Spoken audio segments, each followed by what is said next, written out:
கிச்சனில் வந்து தன் கணவனுக்கு காஃபியையும் தன் மகனுக்கு பாலையும் கலக்கி கொண்டிருந்த சிவன்யாவை பார்த்தபடியே உள்ள வந்தா ராகவி. இரவு மிதுனுக்கும் அவளுக்கும் சரியான சண்டை. மிதுன் அவளை அடிச்சதுல கன்னத்துல அடையாளமே விழுந்திருந்தது. ஆரவாரம் கேட்டு திரும்பின சிவன்யா ராகவியை பார்த்து முறைச்சா. மெதுவாக அவகிட்ட வந்து, அண்ணி, என் மேல உங்களுக்கு கோவமா? நான் ஏதாவது தப்பு பண்ணிட்டேனா என்றாள். செய்யறதெல்லாம் செஞ்சுட்டு தப்பு பண்ணிட்டனான்னு கேள்வி வேற கேட்கிறா என்று மனதில் அவளை திட்டினாள் சிவன்யா. ஆனா இப்போ தன்னோட அப்பா இப்படி படுத்த படுக்கையா இருக்கும்போது வீட்டில் எந்த ரகலையும் வேண்டாம்னு பல்ல கடிச்சிட்டு தன்னை சமாதானப்படுத்திக்கிட்டா. பரவாயில்ல, விடுங்க ராகவி, நீங்க மிதுனுக்கு காஃபி கலக்கிட்டு போய் கொடுங்க, நான் இதை ருத்ரனுக்கு கொடுத்துட்டு வரேன் என்று சொல்லி கிளம்பினா. போனவள, அண்ணி ஒரு நிமிஷம், நான் உங்ககிட்ட கொஞ்சம் பேசணும் என்ற ராகவிய சிவன்யா திரும்பி பார்த்தா. உங்களுக்கு என் மேல ரொம்ப கோபம் இருக்கலாம், ஆனா நான் உங்களுக்கு நல்லதான் பண்ணியிருக்கேன் அண்ணி. நீங்க நல்லா யோசிச்சு பாருங்களேன். 5 வருஷமா கிட்டத்தட்ட கட்டின புருஷனுக்கே தெரியாம அவர் குழந்தைய மறைச்சு வச்சிருக்கீங்க. இது எவ்வளவு பெரிய விஷயம்னு அவர் உங்களை மன்னிச்சு ஏத்துக்க தயாராதான் இருக்காரு.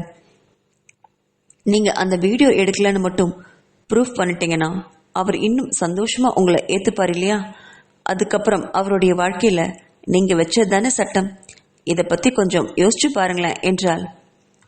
அதை கேட்ட சிவன்யா, இவளுக்கு என்ன திடீர்னு தாம் மேல இவ்வளவு கரிசனம் என்று எண்ணி அவளை கூர்மையா பார்த்தா.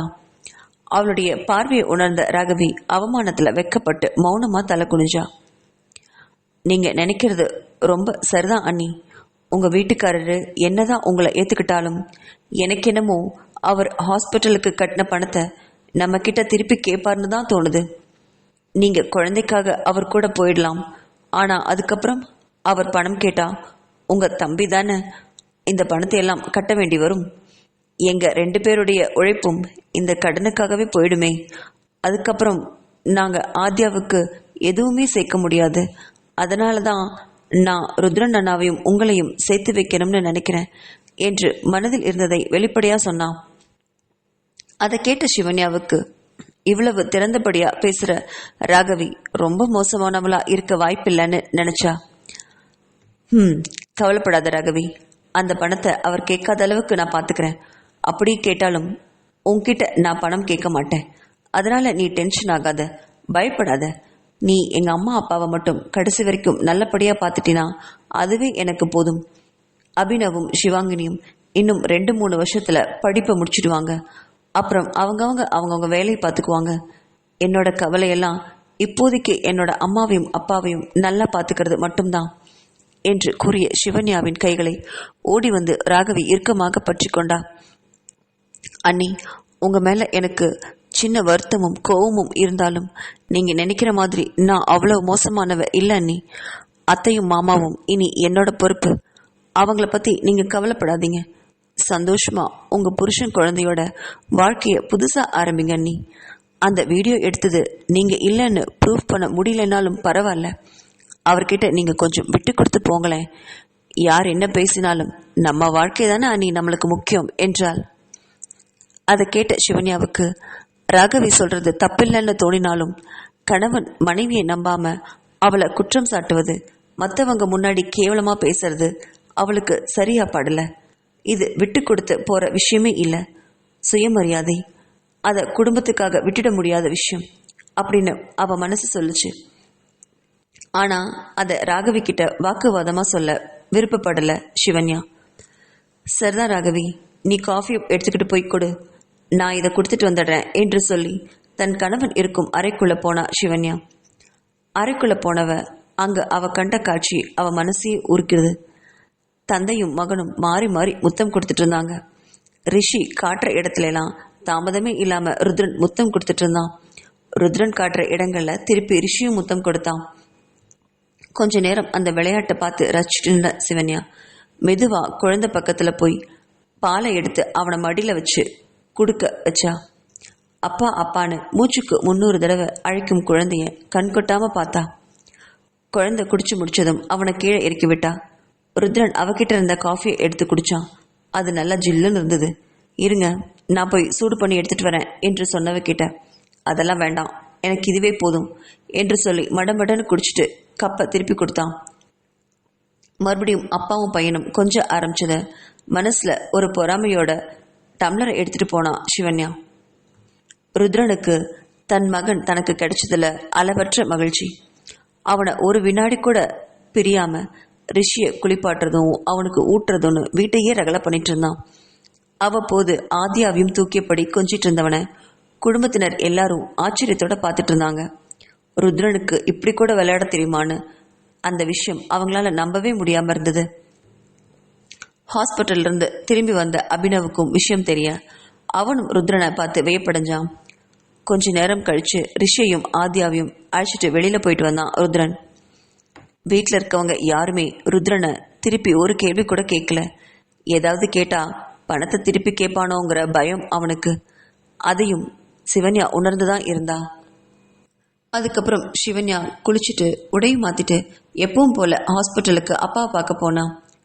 ருத்ரன் கார்ல 2 குழந்தைங்களையும் வச்சுட்டு சென்னையே சுத்தி வந்தான். இடையில வெண்பாவுக்கு அவன் கூப்பிட்டு வேற வழியே இல்லாம எல்லா உண்மையும் சொல்லிட்டான். தன்னோட அண்ணனுக்கு ஒரு குழந்தை இருக்கிறத வெண்பாவால நம்பவே முடியல. வீடியோ காலில் ரிஷியை பார்த்ததும் ரொம்ப அதிர்ச்சியானான். அப்படியே அச்சு அசலா ருத்ரன் மாதிரியே இருந்தான். அவளுக்கு சந்தோஷப்படணுமா இல்ல சிவன்யாவை திட்டணுமானே தெரியல. எவ்வளவு திமிர் அவளுக்கு இருந்தா தன்னோட அண்ணனோட குழந்தைய தாங்கிட்ட இருந்து மறைச்சிருப்பா. அவ்வளவும் திமிர் அப்படின்னு மனசுல நினைச்சவன் வினித் கிட்ட சிவன்யாவை பத்தி புலம்பினான். அதை கேட்ட வினித்துக்கும் சிவன்யா குழந்தைய மறைச்சிருக்கிறது கொஞ்சம் வேதனையா தான் இருந்தது. ஆனாலும் ஏதோ ஒண்ணு சிவன்யாவை தப்பு சொல்ல அவன் மனசு ஒப்பவே இல்லை. அண்ணனும் தங்கச்சியுமா சிவன்யாவை கொஞ்சமா படுத்தினாங்க. இப்போ நியாயவாதிகள் மாதிரி பேசுறது எந்த விதத்துல பொருந்தும்னு மனசுல நினைச்சான். ஆனா அதை வெளிப்படையா வெண்பா கிட்ட அவன் கேட்கவே இல்லை. அவளுடைய உடல் நலம் கருதி அமைதியா இருந்தான். ஆனா வெண்பாதான் அன்னைக்கு முழுவதும் புலம்பிக்கிட்டே இருந்தா. அது எப்படி சிவன்யா அப்படி செய்யலாம்? அது எங்க அண்ணனுக்கு செய்யற துரோகம் இல்லையா என்று வாயார கோபப்பட்டு திட்டிக்கிட்டே இருந்தா சிவன்யாவை. அத வினித் காதால கேட்டும் கேட்காத மாதிரி தன்னோட வேலையை பண்ணிட்டு இருந்தான். அதை கண்டு எரிச்சலுற்ற வெண்பா, நீங்க நான் பேசுறத காது கொடுத்து கேட்கவே மாட்டீங்களே, நான் சிவன்யா மேல தப்பு சொல்லிட்டு இருக்கேன், அவ பண்ணது தப்பு தானே என்றாள். அவளை திரும்பி பார்த்த வினித், இங்க பாரு வெண்பா, யார் பக்கம் என்ன தப்பு இருக்குன்னு கண்டுபிடிக்கிறது நம்ம வேலையே இல்லை. உங்க அண்ணனோட மனைவி சிவன்யா, இப்ப 2 பேருக்கும் குழந்தை இருக்கு. அந்த குழந்தைய அவங்க நல்லபடியா வளர்த்தா அதுவே போதும். என்னை பொறுத்த வரைக்கும் நீ அதை கெடுக்காம இருந்தாலே எனக்கு ரொம்ப சந்தோஷம் என்றான். அதை கேட்ட வெண்பாவுக்கு அதிர்ச்சி. என்னங்க நீங்க இப்படி சொல்லிட்டீங்களே, நான் என்ன பண்ண? குழந்தைய எங்க அண்ணா கிட்ட இருந்து பிரிக்கிற அளவுக்கு நான் என்ன அவ்வளவு கொடூரமானவளா? அப்படி நான் என்ன பண்ணிட்டேன் என்று கண்களில் நீருடன் கேட்டா. அந்த கண்ணீரை கண்ட வினித்துக்கும் மனசு தாங்கல. அவளை மார்போடு சேர்த்து அணைச்சுக்கிட்டான். கொஞ்ச நேரத்திலேயே வெண்பாவோட அலைபேசி ஒலிக்க யாருன்னு அதை எடுத்து பார்த்த வினித் வசுந்தராவோட பெயரை பார்த்ததும் அவன் முகம் சுழிச்சான். மொபைல் எடுத்து வெண்பா கிட்ட காட்டினான். வசுந்தராவை பெயரை பார்த்ததும் மகிழ்ச்சியில வெண்பா போனை எடுத்தா. ஏய் ஹலோ வசு, உனக்கு ஒரு குட் நியூஸ் என்றவள் ருத்ரனுக்கு பையன் இருக்கிறத பத்தி சொன்னான். வசுந்தராவுக்கு அந்த விஷயம் ரொம்ப அதிர்ச்சியை கொடுத்தது. அப்பதான் அவ மும்பை ஏர்போர்ட்ல வந்து இறங்கியிருந்தான். அதுக்குள்ள இப்படி ஒரு செய்தியா அப்படின்னு நினைச்சா. வெண்பா, நான் உன் பேச்சு கேட்டுட்டு மும்பைக்கு வரைக்கும் வந்துட்டேனே, இப்போ நான் என்ன பண்றது? அப்படியே திரும்பி போயிடவா என்றாள். ஏய், ஏண்டி இப்படியெல்லாம் பேசுற? அதெல்லாம் ஒன்றும் இல்லை, நீ வா, நம்ம பார்த்துக்கலாம் என்று தைரியம் சொன்னா வெண்பா. அது எப்படி முடியும் வெண்பா? குழந்தைக்காக சிவன்யா எப்படியும் உங்க அண்ணா கூட வாழத்தான் வரப்போறா. அப்படி இருக்கும்போது நான் எப்படி உங்க அண்ணாவை கல்யாணம் பண்ணிக்க முடியும் என்று வசுந்தரா அழுதா.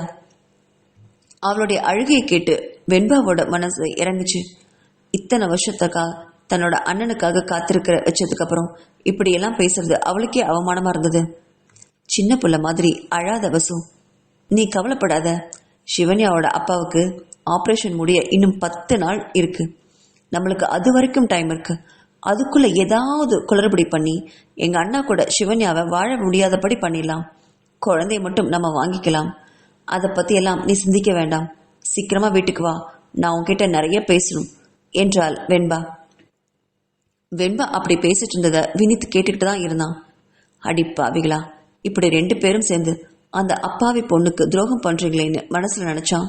ஆனா வெண்பா கிட்ட பேச தைரியம் இல்லாம தன்னோட அறைக்கு தன்னோட குழந்தைய தூக்கிட்டு மடமடன்னு போயிட்டான் வினித். கொஞ்ச நேரத்திலேயே வசுந்தராவும் வெண்பா வீட்டுக்கு வந்து 2 பேரும் சேர்ந்து சிவன்யாவையும் ருத்ரனையும் பிரிக்கிற வழியை பத்தி யோசிக்க தொடங்கினாங்க. வசுந்தராவை ஏர்போர்ட்ல இருந்து பிக்கப் பண்ணிட்டு வந்த வெண்பா நேர்ல தன்னோட காரை எடுத்துக்கிட்டே ஏர்போர்ட்டுக்கு போனா. போற வழியெல்லாம் பழைய நினைவுகள்ல மூழ்கினபடியே காரை ஓட்டினா. கிட்டத்தட்ட 6 வருஷத்துக்கு முன்னாடி சிவன்யா இந்த வீட்டை விட்டு போன அந்த 4 நாட்கள்லயே தன்னோட அண்ணனோட மனசுல சிவன்யா எந்த அளவுக்கு இடம் பிடிச்சிருக்கான்னு கண்கூடாக பார்த்தா வெண்பா. என்னதான் தன்னோட அண்ணன் தனக்காக சிவன்யாவை ஒதுக்கி வச்சாலும் அவருடைய முகம் கலை எழுந்து போயிருந்தது. ஏதோ தனக்காக சிரிச்சு பேசினாரே தவிர மனசளவுல சந்தோஷங்கிறது அவர்கிட்ட வெண்பா பார்க்கவே இல்லை. அதை நினைச்சு ரொம்ப வேதனைப்பட்டா வெண்பா. தன்னோட அண்ணனுக்காகவாவது சிவன்யாவை ஏத்துக்கலாம்ங்கிற முடிவுக்கே வந்திருந்தா. அப்பதான் வசுந்தரா கிட்ட இத பத்தி பேசினா. அதுக்கு வசுந்தரா, ஆமா வெண்பா, நீ சொல்றதும் 100க்கு 100 உண்மைதான். உங்க அண்ணா சிவன்யா மேல உயிரியே வச்சிருக்காரு. அதுக்கு காரணமே சிவன்யா தான். உங்க அண்ணா மேல சொல்லி தப்பே இல்லை. அவர்தான் அவளை பழி வாங்கறதுக்காகத்தான் கல்யாணம் பண்ணி இங்க கூட்டிட்டு வந்தாரு. அது எனக்கு நல்லா தெரியும், அது நினைவும் இருக்கு. ஆனா அதுக்கப்புறம் இங்க வந்ததுக்கு அப்புறம் சிவன்யா உங்க அண்ணா மேல பொய்யான காதலை காட்டி உங்க அண்ணனோட மனசுல காந்த மாதிரி இடம் பிடிச்சிட்டா. அவ்வளவு நடிப்பு தெரியுமா உனக்கு? இப்ப பாரு, உங்க அண்ணனையும் சிவன்யாவையும் உன்னால கூட பிரிக்க முடியல. அந்த அளவுக்கு 2 பேரும் பின்னி பிணைஞ்சிட்டாங்க. எல்லாம் இந்த சிவன்யாவோட கைவேலை. சொத்து முழுசும் அவளுக்கும் அவ குடும்பத்துக்குமே கிடைக்கணும்னு பேராசை. உங்க அண்ணா சிவன்யாவை கல்யாணம் பண்ணிக்கிறதுக்கு முன்னாடியே அவங்க குடும்பத்துக்கு எல்லா வசதியும் செஞ்சு கொடுத்துருக்காரு தெரியுமா? அதை நினைச்சு பார்த்த சிவன்யா, பகையா இருக்கும் போதே இவர் இவ்வளவு செய்யறாரே, இவரோட காதலா இணைஞ்சிட்டா தன்னோட குடும்பத்துக்காக எவ்வளவு செய்வாருன்னு நினைச்சுதான் உங்க அண்ணனை மயக்கி தன்னோட வலைக்குள்ள போட்டுக்கிட்டா. நான் அதை நேர்லயே பார்த்தேன் வேண்பா என்றாள் வசுந்தரா. இப்ப பாரேன், நீயே வந்து சிவன்யாவை மன்னிச்சு ஏத்துக்கணும்னு சொல்ற அளவுக்கு அவ இந்த வீட்டுல எவ்வளவு இடம் பிடிச்சிருக்கான்னு என்று வருத்தமான குரல்ல சொன்னா வசுந்தரா. அதை கேட்ட வெண்பாவுக்கு உடம்பெல்லாம் எரிஞ்சுது. நீ நீ என்ன சொல்ற வசுந்தரா? அதாவது வெண்பா என் அண்ணனை காதலிக்கவே இல்லையா? பணத்துக்காக தான் காதலிக்கிற மாதிரி நடிச்சாலா? நீ சொல்றது உண்மைதானா என்று ஆத்திர மிகுதியில் கேட்டா. அட, உனக்கு இதுல சந்தேகம் வேறையா? நீ வேணா நான் சொல்ற மாதிரி ஒன்னு செஞ்சு பாரு, உனக்கே உண்மை தெரிஞ்சிடும் என்றாள் வசுந்தரா நக்கலான பார்வையோடு சொன்னா. அதையும் நீ நான் சொல்றபடி சிவன்யாவுக்கு ஃபோன் பண்ணி பேசேன். எங்க அண்ணனுக்காக உன்னை மன்னிச்சு நாங்க ஏத்துக்கிட்டோம், உனக்கு வாழ்க்கை கொடுக்குறோம், நீ வா எங்க அண்ணா கூட வாழ்ந்துக்கோன்னு சொல்லிப்பாரு. கண்டிப்பா அவ வரமாட்டா என்றாள் வசுந்தரா. ஏன் ஏன் வரமாட்டா? நான் தான் அவளை மன்னிக்கிறேன்னு சொல்றேனே, அப்ப கூட ஏன் வரமாட்டா என்று வெண்பா கேட்டபோது, அவ அப்படித்தான் வெண்பா, உங்க அண்ணனை உன்கிட்ட இருந்து பிரிக்க பாக்குறா. நீ அந்த மாதிரி சொன்னேனா அவ கண்டிப்பா வரமாட்டா. உங்க அண்ணனையும் சொத்தையும் பிரிச்சு பாதி அமுக்க பாக்குறா. நீ வேணா நான் சொன்ன பாரி முயற்சி பண்ணி பாரு என்றாள். அதை உடனே செஞ்சு பார்க்கணும் போல தோணுச்சு வெண்பாவுக்கு. உடனே தன்னோட போனை எடுத்தா. பல வருஷத்துக்கு அப்புறம் வெண்பாவோட போன் நம்பரை திரையில பார்த்த சிவன்யா எடுக்கலாமா வேண்டாமான்னு சில வினாடி தயங்கினா. பின்னர் நடக்கிறது நடக்கட்டும்னு போனை எடுத்து பேசினா. ஹலோ, நான் வெண்பா பேசுறேன், நீ சிவன்யா தானே என்றாள். சொல்ல வெண்பா, என்ன விஷயம்னு அமைதியோட கேட்டா. இங்க பாரு, நடந்த பழைய விஷயத்தையெல்லாம் மறந்துடலாம் சரியா? நடந்தது நடந்து போச்சு. எப்படியோ எங்க அண்ணனுக்கு நீ மனைவி ஆயிட்ட. அவருடைய வாழ்க்கைய நல்லபடியா இருக்கணும். எனக்காக அவர் ரொம்ப கஷ்டப்பட்டவர்.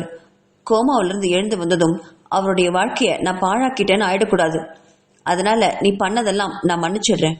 உனக்கு வாழ்க்கை பிச்சை கொடுக்குறேன். வா, வந்து எங்க அண்ணன் கூட குடும்பம் நடத்து.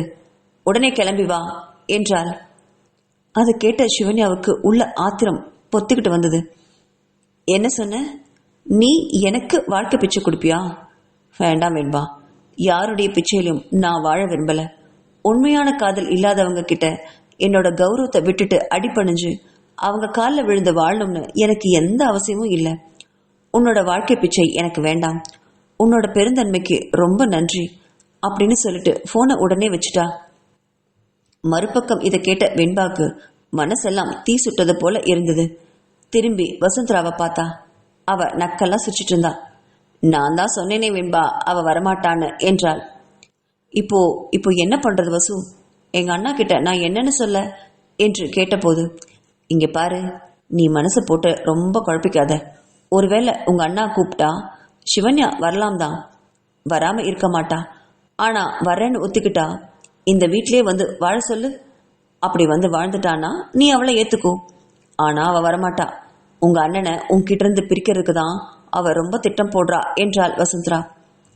அன்னைக்கு வசுந்தரா சொன்னது இன்னைக்கு வரைக்கும் உண்மையாயிட்டு இருந்தது.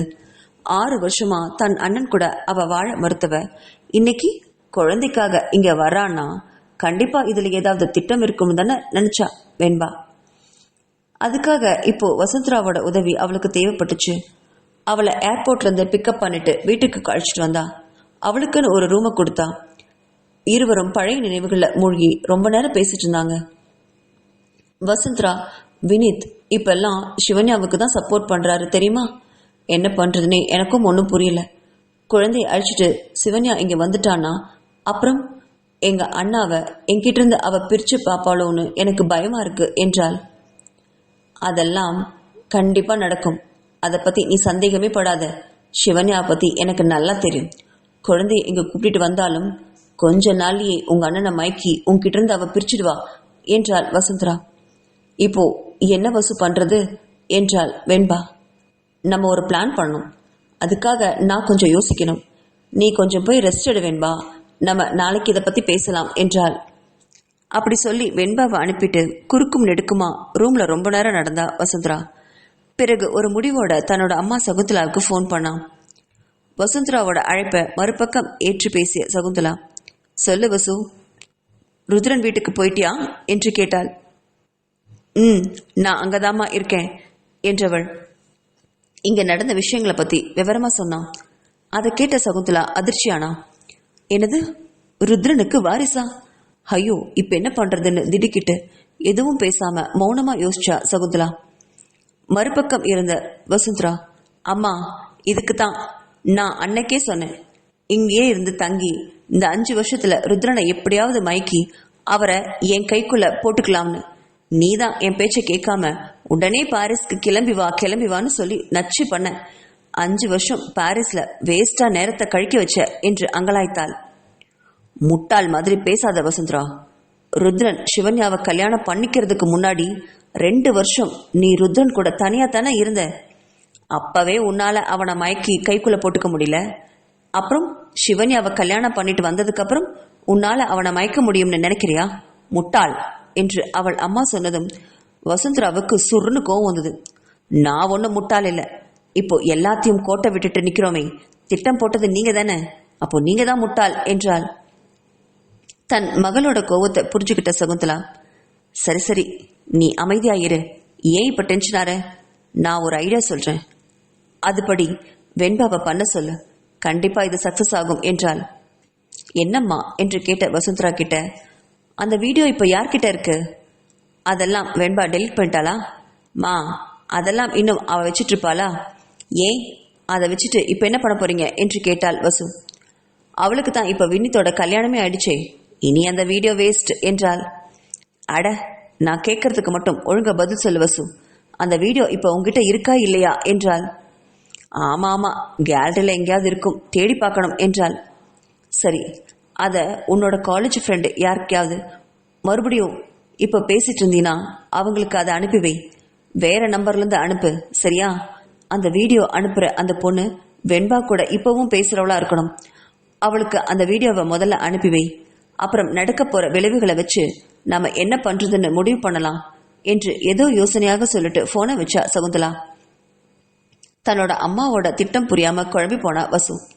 இப்ப என்ன திடீர்னு பழைய வீடியோவை அனுப்ப சொல்றாங்க, ஒன்னும் புரியல என்று நினைச்சவ வெண்பாவுக்கும் வசுந்தராவுக்கும் பொதுவான தோழி யாருன்னு மூளையை கசக்கி மிகவும் யோசிச்சா வசுந்தரா.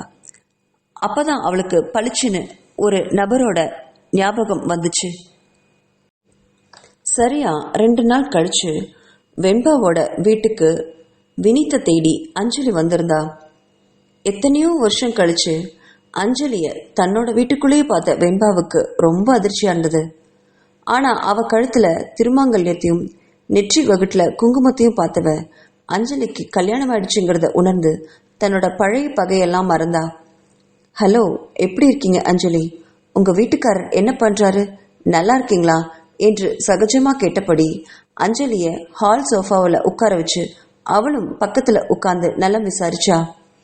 அப்ப அங்க வந்த வசுந்தரா அஞ்சலியை பார்த்து திடுக்கிட்டாலும் அதை வெளிக்காட்டி கொள்ளாம, வாங்க நல்லா இருக்கீங்களா என்ற ஒரே வார்த்தையோட நிறுத்திட்டு வெண்பா பக்கத்துல அவளும் உட்கார்ந்தா.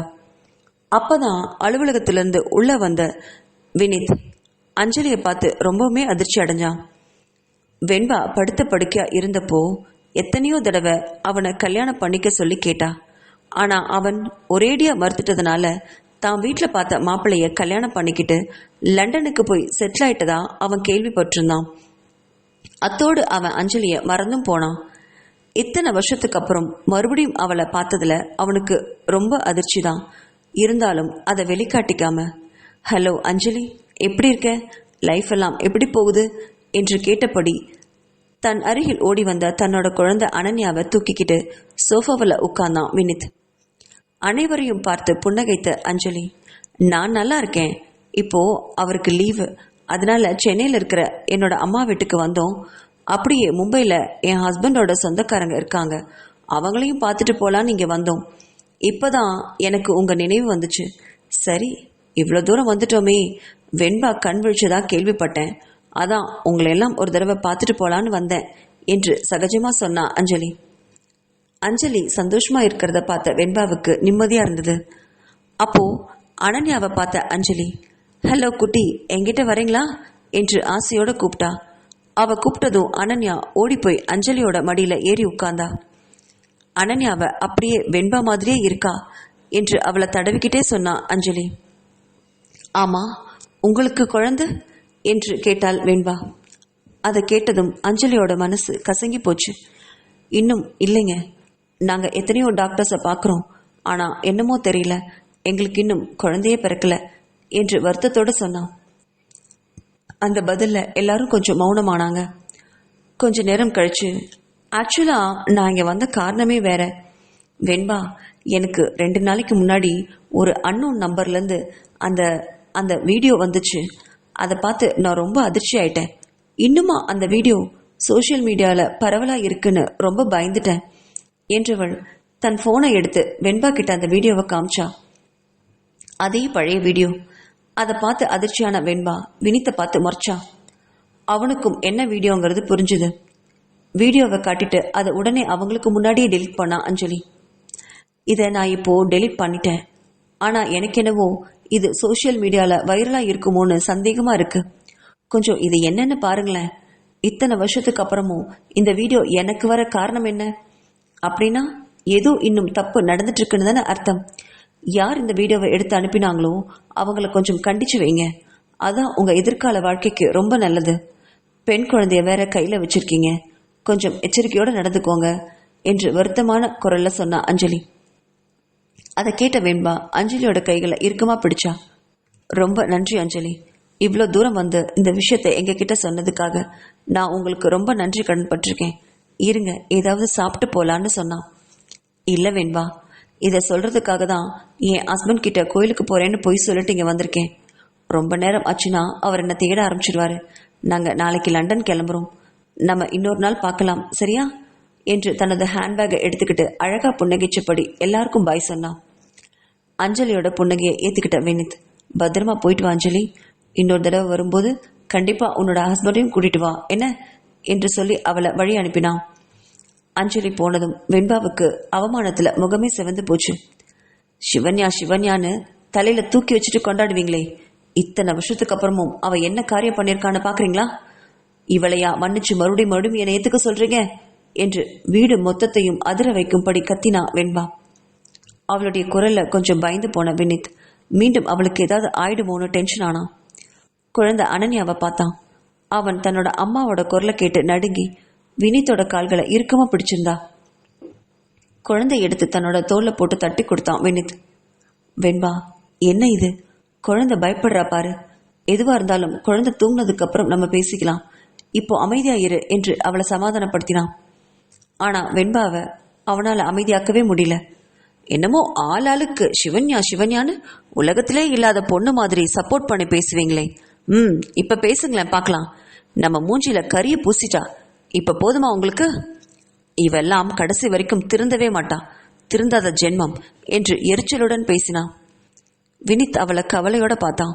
பிறகு வசுந்தராவை பார்த்து, வசு, கொஞ்ச நேரம் அனன்யாவை பார்த்துக்க முடியுமா என்று குழந்தைய அவகிட்ட நீட்டினான். வசுந்தரா குழந்தைய வாங்கிக்கிட்டு தன்னோட அறைக்குள்ள போனான். பிறகு வெண்பாவை கையை பிடிச்சு இழுத்துக்கிட்டு அவங்களோட அறைக்கு போய் உட்கார வச்சான் வினித். தன்னோட அறைக்குள்ள போன வினித் வெண்பாவை அவங்களுடைய படுக்கையில உட்கார வச்சான். பிறகு அவளுடைய படுக்கையில உட்கார்ந்து அவளுடைய கைகளை உள்ளங்கையில ஏந்திக்கிட்டான். என்ன வெண்பா இது? இப்படி ஹாலில் நின்றுட்டு இவ்வளோ சத்தம் போடுறியே? அங்கங்க வேலைக்காரங்க நம்மளை முறைச்சு முறைச்சு பார்க்கறத நீ கவனிக்கவே இல்லையா? என்ன பிரச்சனை இருந்தாலும் நம்ம அறைக்குள்ள பேசுறதான முறை என்று ரொம்ப பொறுமையா விளக்கினான் வினித். தன் கணவனோட குரல்ல கொஞ்சம் அமைதியான வெண்பா, அது இல்லைங்க, இத்தனை வருஷத்துக்கு அப்புறமும் இந்த வீடியோ சோசியல் மீடியால இருக்கிறத பார்த்து எனக்கு வயிறெல்லாம் எப்படி எரியுது தெரியுமா? சிவன்யா ஏங்க மறுபடியும் இதையே பண்றா? நான் அவளுக்கு என்னங்க பாவம் பண்ண? ஏங்க என்னோட உணர்வுகளோட இப்படி விளையாடுறா என்று கதறி அழுதா. வெண்பாவை தன் மார்போடு இறுக்கமா அணைச்சுக்கிட்டான் வினித். இங்க பாரு வெண்பா, இப்பவும் சொல்றேன், அந்த வீடியோவை சிவன்யா தான் அனுப்புனாங்கன்னு நமக்கு தெரியவே தெரியாது. அஞ்சலி சொன்னதை கேட்டல்ல, அது புது நம்பர்லேருந்து வந்ததாம். அதுவும் இல்லாம சிவன்யா இப்போ அவங்க அப்பாவுக்கு உடம்பு சரியில்லைன்னு அவர் பக்கத்திலே இருந்து பார்த்துட்டு இருக்காங்க. அப்படி இருக்கும்போது அவங்க எப்படி உன்னை பத்தி யோசிச்சு இந்த வீடியோவை எல்லாம் மற்றவங்களுக்கு அனுப்ப முடியும் என்று கேட்டான் வினித். அந்த கேள்வியில கொஞ்சம் தயங்கி யோசிச்ச வெண்பா மௌனமா இருந்தா. பிறகு சட்டென நிமிர்ந்தவ வினித்தை பார்த்து, இல்லைங்க, எனக்கு என்னமோ சிவன்யா ரொம்ப நாளாவே இதை மற்றவங்களுக்கு ஷேர் பண்ணிட்டு இருக்கான்னு தோணுது. அவங்கள யாராவது ஒருத்தர் தான் அஞ்சலிக்கு இப்போ இந்த வீடியோவை அனுப்பியிருக்கணும். இதுக்கெல்லாம் மூல காரணமே சிவன்யா தான். இப்போ குழந்தைய காட்டி எங்க அண்ணனையும் மயக்க பார்க்கறா என்றாள் வெண்பா. வினித் எவ்வளவு சொல்லியும் வெண்பாவோட முட்டாள்தனமான எண்ணத்தை மாற்றவே முடியல. பேசி பேசி ஊஞ்சி போனான் வினித். சரிதான் வெண்பா, எதுவாக இருந்தாலும் உங்க அண்ணன் வந்ததுக்கு அப்புறமா நம்ம பேசிக்கலாம். இப்போதைக்கு இதை பத்தி எதுவும் பேச வேண்டாம். போய் குழந்தைக்கு சாப்பாடு கொடுத்துட்டு எடுத்துட்டு வா, நம்ம தூங்கலாம், டைம் ஆச்சு பாரு என்றான். தன் கணவன் கிட்ட சரின்னு சம்மதம் தெரிவிச்சவ எழுந்து போறப்ப கூட சிவன்யாவை திட்டிக்கிட்டே தான் போனா வெண்பா அறையை விட்டு போனதும் உடனடியா ருத்ரனுக்கு கூப்பிட்டு இங்க நடந்த விஷயத்த பத்தி சொன்னான் வினித். ஏன்னா வெண்பா மூலமா அவனுக்கு தெரியறதுக்கும் நம் மூலமா தெரியறதுக்கும் நிறைய வித்தியாசம் இருக்குன்னு நினைச்சவன் முதல் வேலையா ருத்ரனுக்கு இந்த விஷயத்த பத்தி தெளிவா விளக்கினான். அதை கேட்ட ருத்ரன் கொஞ்சம் யோசிச்சான். இந்த வீடியோவை சிவன்யா இப்போ ஷேர் பண்றதுக்கு வாய்ப்பே இல்லை. அவ தன்னோட அப்பாவோட நினைவிலும் தன் குழந்தை தன்னை விட்டு பறிப்போயிடுமாங்கிற எண்ணத்திலும் ரொம்ப குழம்பி போய் பயந்து போயிருக்கா. அவ இப்படி திட்டமிட்டு அதுவும் அஞ்சலியோட நம்பருக்கு அந்த வீடியோவை எப்படி அனுப்ப முடியும்? எங்கேயோ ஏதோ தப்பு இருக்குன்னு முதல் தடவையா யோசிக்க ஆரம்பிச்சான் ருத்ரன். ஆனா வினித் கிட்ட இதை பத்தி எதுவும் பேசாம, சரி வினித், நான் வந்ததும் இது என்னன்னு பாக்குறேன், இப்போதைக்கு வெண்பாவை சமாதானம் பண்ணுங்க என்று சொன்னபடி போனை வச்சுக்கிட்டு சிவன்யாவை தேடி போனான் ருத்ரன். அவ தன்னோட அப்பாவுக்கு பக்கத்துல உட்கார்ந்தபடி அவரையவே பார்த்துட்டு இருந்தா. மெதுவா அந்த அறைக்குள்ள வந்தவன் சிவன்யாவோட தோலை தொட்டான். திடுக்கிட்டு விழிச்சவ திரும்பி பார்த்து ருத்ரன் அங்க நிற்கிறத பார்த்து, என்ன அப்படிங்கிற ஒரு பார்வையால கேட்டா. நான் உன்கிட்ட கொஞ்சம் பேசணும், வரையா என்று ரொம்ப மெல்லிய குரல்ல கேட்டான் ருத்ரன். மருத்துவமனையிலிருந்து சிவன்யாவை வெளியில கூட்டிட்டு வந்த ருத்ரன் தன்னோட காருக்கு நேராக கூட்டிட்டு போனான் அவளை. காரை ஓட்டிக்கிட்டு ரொம்ப தூரம் சென்னையே சுத்தி சுத்தி வந்தான். ருத்ரன் அப்படி செய்யறத பார்த்து அவளுக்கு எரிச்சல் தான் வந்தது. என்ன பேசணும்னு என்னை ஹாஸ்பிட்டல்ல இருந்து இவ்வளவு தூரம் கூட்டிட்டு வந்திருக்கீங்க? இன்னும் 2 நாள்ல எங்க அப்பாவுக்கு ஆப்ரேஷன், தெரியும் தானே உங்களுக்கு? அவர் உயிர் பிழைப்பாரா இல்லையான்னு எனக்கு ரொம்ப டென்ஷனா இருக்கு. கடைசி நேரத்துல அவர் கூட இருக்கணும்னு ரொம்ப ஆசைப்படுறேன். இப்படி என்னை வெளியில கூட்டிட்டு வந்து ஏன் இப்படி என்னை டார்ச்சர் பண்றீங்க? உங்களுக்கு என்கிட்ட என்னதான் பேசணும் என்றாள். அவ கேள்வியில கொஞ்ச நேரம் மௌனமா காரை ஓட்டினவ ஒரு ஓரத்துல வண்டி நிறுத்திட்டு அவளை நேரா திரும்பி உட்கார்ந்து பார்த்தான். இங்க பாரு சிவன்யா, நான் கேட்கறக்கு உன்கிட்ட இருந்து எனக்கு உண்மையான பதில் வேணும். அந்த வீடியோவை நீ யாருக்கெல்லாம் அனுப்பின? இப்போவும் அது சோஷியல் மீடியாவில் பரவலாக இருக்கா? ரீசண்டாக அந்த வீடியோவை வேற யாருக்காவது நீ அனுப்புனியா என்று அவளையே கூர்மையாக பார்த்தபடி கேட்டான். அந்த கேள்வியில் ரொம்ப நொந்து போனான் சிவன்யா. இவன் இதை விடவே மாட்டானா? இதையெல்லாம் மறந்து தன்னை நிம்மதியாக வாழ விடவே மாட்டானா? திருப்பி திருப்பி இதையே சொல்லி சொல்லி என் உயிரை வாங்குறான் என்று மனசில் அவனை திட்டினவ மௌனமாகவே இருந்தா. ஏய், வாயை திறந்து பதில் சொல்றி. இப்படி மௌனமாக இருந்தா நான் என்னன்னு எடுத்துக்கிறது?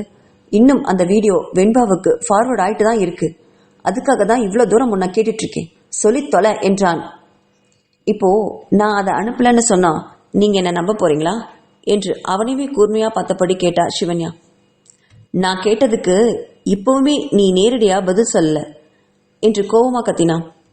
இவன்கிட்ட பேசி பிரயோஜனமே இல்லை என்று நினைச்சவள் என்ன எவ்வளவு கேவலமா நினைப்பவன் கிட்ட என்னென்ன திருப்பி பேசுறதுன்னு யோசிச்ச வெண்பா எதுவுமே பேசாம மறுபடியும் அமைதியா இருந்தா.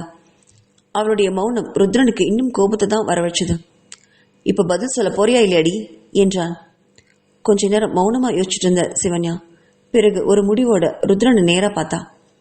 சரி, இந்த வீடியோவை பற்றிய குழப்பங்கள் இருக்கிற வரைக்கும் நம்மக்கிட்ட பிரச்சனையே எப்பவுமே தீராது.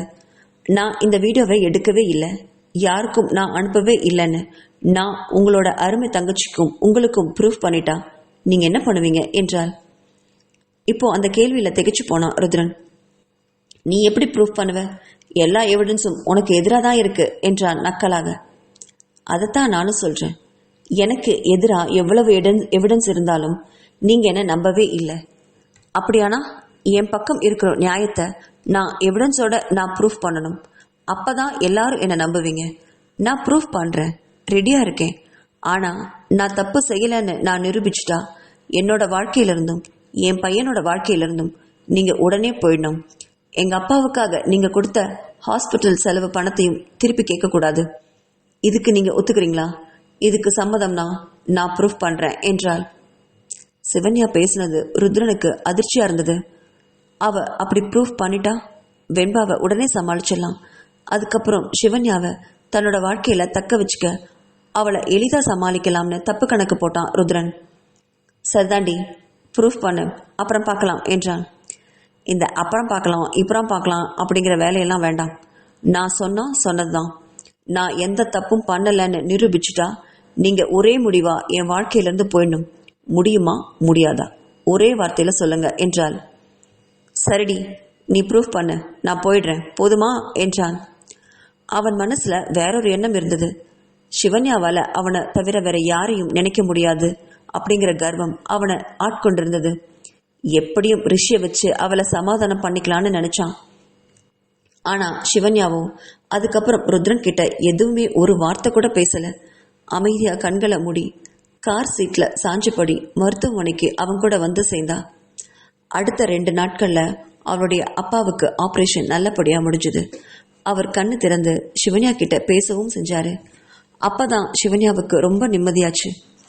இனி தான் பிரச்சனையை பார்க்கணும்னு முடிவு பண்ணவ அபினவ் சிவாங்கினிய 2 பேரையும் அழைச்சிட்டு பக்கத்தில் இருக்கிற கோவிலுக்கு போனான். அங்க ருத்ரன் தான் கிட்ட பேசின எல்லா விஷயத்தை பத்தியும் சொல்லினான். அதை கேட்டு அவங்க அதிர்ந்து போனாங்க.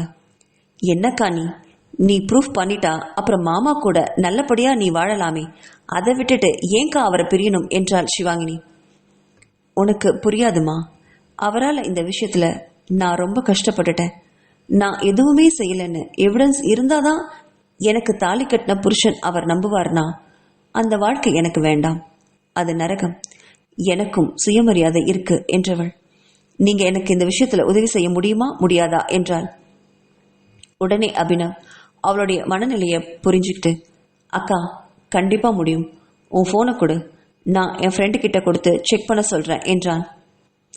அவன் சிவன்யாவோட ஃபோனை வாங்கிட்டு கிளம்பினான். ருத்ரன் சிவன்யாவை பத்தி ரொம்ப தவற கணிச்சிருந்தான். சிவன்யா தான் அந்த வீடியோவை எடுத்திருக்கான்னு அவன் நம்பிட்டு இருந்தான். அதனால எதையுமே அவளால் நிரூபிக்க முடியாதுன்னு நம்பினான். இன்னொரு பக்கம் தன் மகனுக்காக எப்படியும் அவ தான் கூட மும்பைக்கு வருவாங்கிற கர்வத்துல ரொம்ப சந்தோஷமாவே தன் மகனோட விளையாடிட்டு இருந்தான் ருத்ரன். வேணுகோபாலோட ஆப்ரேஷன் முடிஞ்ச 1 வாரத்துக்கு அப்புறம் கிளம்புறதா திட்டம் போட்டிருந்தாங்க. அந்த நேரத்துல தான் வெண்பா சிவாங்கினிக்கு அலைபேசியில கூப்பிட்டா. சிவாங்கினி, நான் உன் அக்கா சிவன்யா கிட்ட கொஞ்சம் பேசணும், அவகிட்ட ஃபோனை கொடுக்க முடியுமா என்றாள். சிவாங்கினி தயக்கத்தோடு சிவன்யா கிட்ட ஃபோனை கொடுத்தா. ஹலோ, நான் வெண்பா பேசுகிறேன். என்னடி, போனவ அப்படியே போயிடுவேன்னு பார்த்தா ஒரு குழந்தைய வேற பெற்றுக்கிட்டு எங்கள் அண்ணனோட வாழ்க்கையில் மறுபடியும் வரணும்னு பிளான் வச்சிருக்கியா? உனக்கெல்லாம் வெக்கமாவே இல்லையாடி? அவர் தங்கச்சியை அசிங்கமாக வீடியோ எடுத்து சோஷியல் மீடியாவில் போட்டு அதை வைரல் ஆக்கிட்டு அதை வச்சு பணம் சம்பாதிச்சுட்டு இப்போவும் எங்கள் அண்ணனோட வாழ்க்கையில் வாழணும்னு நினைக்கிறியே, உனக்கெல்லாம் வெக்கமா இல்லை என்று நாகரிகமே இல்லாமல் கத்தினா. அந்த வார்த்தைகளில் தாங்க முடியாத சிவன்யா ஆத்திரத்தோட பதில் சொன்னா. இங்கே பாரு வெண்பா, எல்லாத்துக்கும் ஒரு அளவு இருக்கு. நான் குழந்தைய எடுத்துக்கிட்டு உன் வீட்டுக்கு வரல. குழந்தை இருக்கிறதே நான் உங்ககிட்ட மறைச்சு தான் வாழ்ந்துட்டு இருந்தேன்.